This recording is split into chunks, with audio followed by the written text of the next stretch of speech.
नमोऽस्त्वनन्ताय सहस्रमूर्तये सहस्रपादाक्षि शिरोरुबाहवे सहस्रनाम्ने पुरुषाय शाश्वते सहस्रकोटियुगधारिणे नमः। सहस्रकोटियुगधारिण ॐ नम इति। सञ्जय उवाच यत्र योगेश्वरः कृष्णो यत्र पार्थो धनुर्धरः तत्र श्रीर्विजयो भूतिर्ध्रुवा नीतिर्मतिर्मम।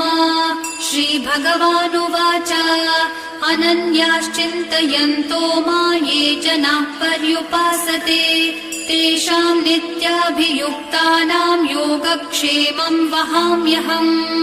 परित्राणाय साधूनां विनाशाय च दुष्कृताम् धर्म संस्थापनार्थाय सम्भवामि युगे युगे।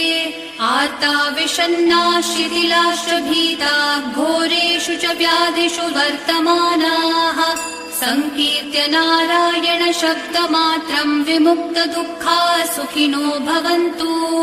कायेन वाचा मनसेन्द्रियैर्वा बुद्ध्यात्मना वा प्रकृते स्वभावात् करोमि यद्यत् सकलं परस्मै नारायणायेति समर्पयामि।